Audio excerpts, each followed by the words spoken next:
Bismillahirrahmanirrahim. Assalamualaikum warahmatullahi wabarakatuh. Begini Ustaz, dalam kehidupan bermasyarakat ataupun dan juga dalam rangka kita menjalankan syariat Islam, ketika kita bermasyarakat ada praktik-praktik ibadah yang berbeda dengan yang kita yakini.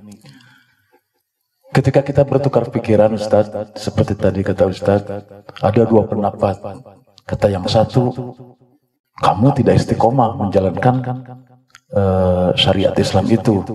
Tetapi ada yang satu lagi mengatakan, ini harus masuk ke dalam fikih lingkungan. Kita harus mengikuti, kalau kita bermasyarakat, harus mengikuti fikih lingkungan, artinya biasakanlah ikut dengan kebiasaan yang ada di masyarakat. Satu contoh Pak Ustadz, mohon maaf langsung kepada praktiknya.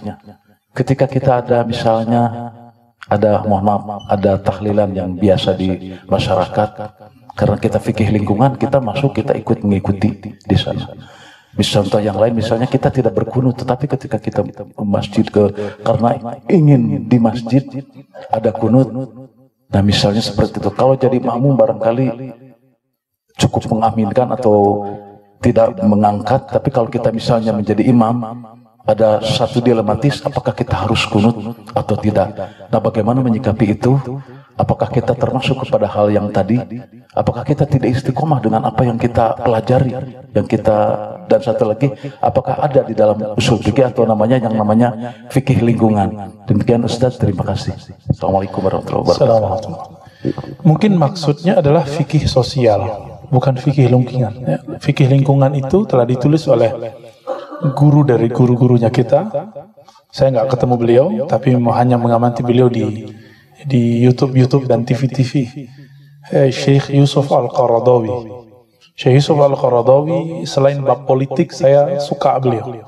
Bab politik kita punya perbedaan.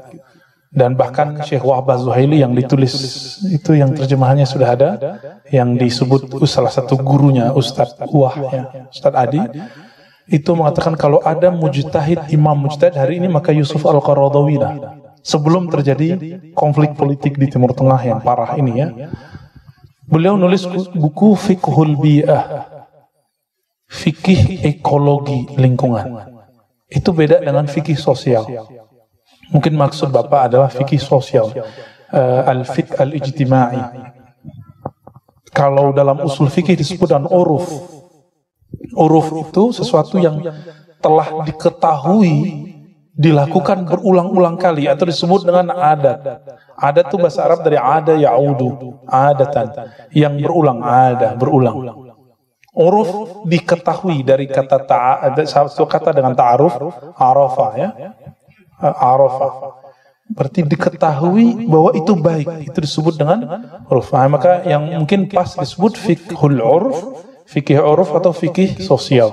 Gimana tanggapan kita kalau kita ketemu yang berbeda di tempat dia, maka yang diketemukan, yang dikemukakan di situ bukan siapa kita, tapi adalah akhlak dia. Suatu kali Imam Syafi'i berziarah ke kuburan Imam Abu Hanifah. Karena waktu Imam Abu Hanifah wafat 150, Imam Syafi'i baru lahir. Karena nggak ketemu, beliau cuma ketemu dengan muridnya Abu Yusuf Muhammad bin Hasan Syaibani. Maka beliau ziarah, lalu sholat di masjid dekat situ. Ketika sholat subuh, muridnya nanya, "Wahai Tuan Guru, kenapa engkau tidak berkunut? Kunut subuh." Jawaban Imam Syafi'i apa? "Aku menghormati yang dikubur di situ." Udah meninggal Pak, masih dihormati.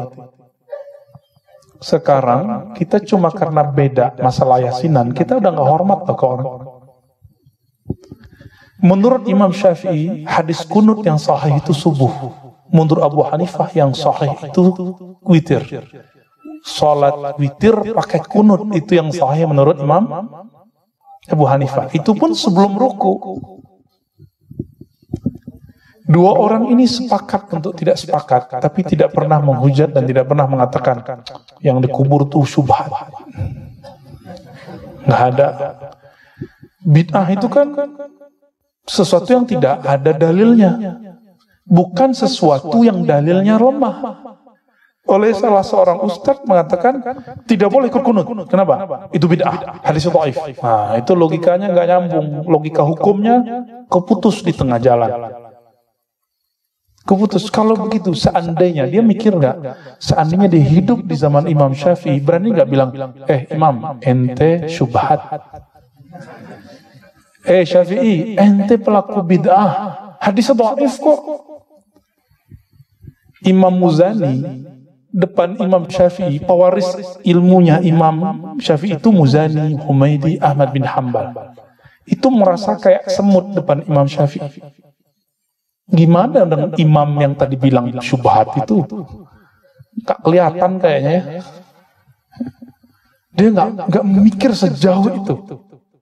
Ini kemudian jadi tanya jawab, bukan tanya jawab ya, tanda tanya gitu.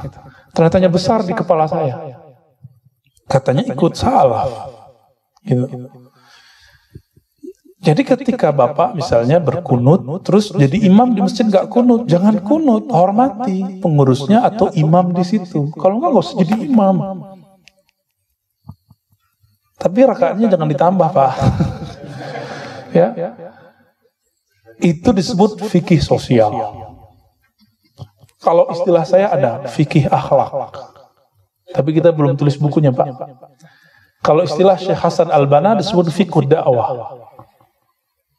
Istilah Syekh Abdul Hasan Nadawi dengan fiqhul batin, fikih qalbu. Jadi kita baru belajar ternyata fikih fisik, belum belajar fikih qalbu. Silakan nanti diundang ustaz-ustaz yang pakar fikih qalbu itu, pakar ilmu qalbu. Biar kajiannya membuat qalbu bersinar, bukan bikin jidatnya bertemu. Baik. Jadi apakah kita disebut tidak istiqomah? Enggak. Justru itu yang disebut istiqomah dalam akhlak yang baik. Nah, ini makna ayat innamal mu'minuna ikhwah.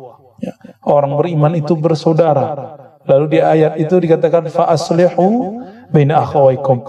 Jadi kalau ingin melebur perbedaan menjadi suatu nikmat, wiridkan baca surat ini dan kaji tafsirnya, surat Al-Hujurat. Islahlah antara saudara-saudaramu.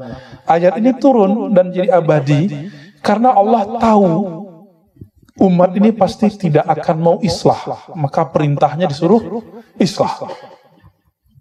Jangankan kita ya. Dulu ketika ada sahabat Ibnu Abbas divonis oleh dokter jangan sujud di atas debu karena matamu sudah sakit.